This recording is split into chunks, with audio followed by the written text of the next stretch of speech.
Hey guys, what's going on? John here from What's Spinning, here to do a very quick vinyl update for the month of April, and I'm really stressed quick. Hasn't been a crazy vinyl spending month, but I did get a bunch of really cool albums that I'm really happy to have in the collection finally. Without further ado, let's chat about them. First up, your boy's been on a big Stephen Merritt kick. I've been wanting both of these albums in my collection for quite some time. Happy to have them. First off, of course, Magnetic Fields Holiday. Their string of albums in the 90s is so freaking good. This probably isn't, my favorite Magnetic Fields album from start to finish, but as far as singles go, this one is, really, really special to me. I mean, Strange Powers is on here, Swingin' London is on here. So many great tracks. As far as packaging goes, it's pretty standard. We got a nice little lyrics sheet here, some very old school pictures on the back, and, just a very nice little black vinyl, nothing too crazy.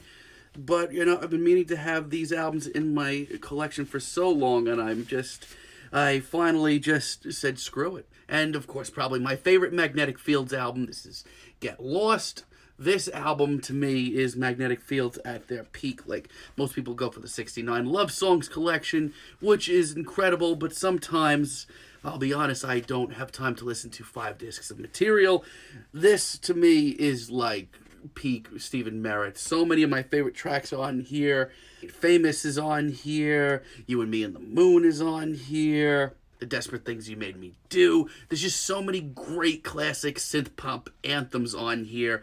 Just such a great string of albums in the mid to late 90s from the Magnetic Fields. And if you haven't listened to these albums, definitely go and check them out pronto. Up next, my first 9 of the year, La Dispute's new album, Panorama. I'm still kind of blown away by just how much I really loved this album, just because I haven't really been that wild about them in their career, but the packaging on this is freaking awesome. I love the artwork on the cover, have loved it ever since, and got a nice gatefold with some really great art on the inside. Once again, pretty standard as far as packaging goes. Nice little lyric sheet on both sides. Pretty standard black vinyl, but this was the first album of the year that I felt that deserved the 9 on my rating scale, so I'm really freaking happy to have this in the collection. Up next, album that I should have probably gotten 2 years ago, my favorite EP of 2017. 2 years later, these guys are still kicking it, still really putting out some of the more interesting indie rock in the world right now. Talk about my boys. Rolling Blackouts, Coastal Fever, the French Press EP, 6 tracks, really great tracks, all of them.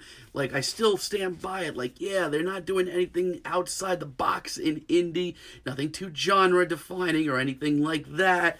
However, they play it with just such heart. The harmonies are great. The guitars sound great. Australia is killing it right now. Very standard inside, just black sheet, and then we got the black vinyl. Like I said, probably should have picked this up a long time ago. If you haven't listened to this album yet, or their album that they came out with last year, check it out.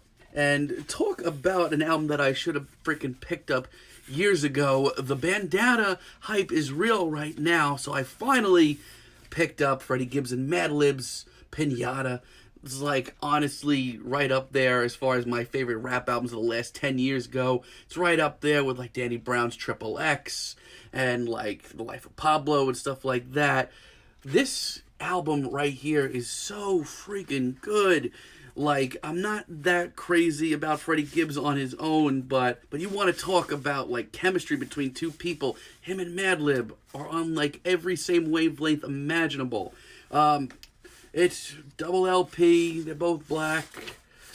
Just a brilliant left field, abstract, sort of psychedelic in parts rap album. Just really fantastic stuff. And Freddie's stories of, the modern day gangster just come across so much more powerful when they're put on the beats of Madlib. The sampling here is ridiculous too.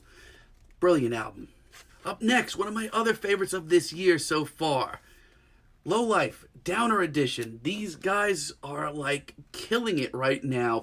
In a lot of the ways that like I feel like Shame did last year with their Songs of Praise album. This is just a grimy, murky, dark, and just disgusting and heavy and in your face punk album. If you like post punk, if you like punk rock, this is an album that you're going to want to check out. Australia, you're killing it right now.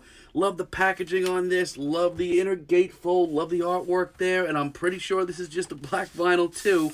My colored vinyl is down for this month. Yep, it is. But trust me, if you are into post-punk, punk rock, and you're in for just a grimy, all-out assault of a record, check this out. It's great. And finally for this month, it's an album that, you know, I really didn't think I wanted in my collection, but as the years have gone on, I've enjoyed this album more and more and more. And I saw him last year, and I heard him play a lot of these songs live. You know what? The price was right, and I still have a real weird love of this album, even though it's like 2019 now. What the hell is going on? I'm talking about Marilyn Manson's The Pale Emperor. Like, talk about a late career album that I didn't think I was gonna want in my collection.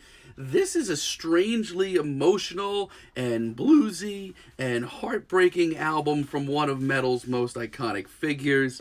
Love the artwork on this thing. There's a great insert with some freaking awesome little lyrics and everything. And, you know, it's double LP. It sounds actually freaking awesome.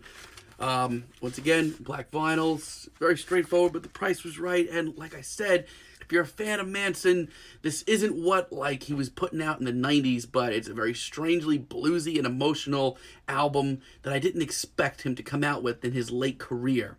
And that's just going to about do it for this month's vinyl update. Like I said, it was kind of a light month for me. I have another couple already coming in the mail for May. We'll chat about that down the line. Until next time, have a great day, guys.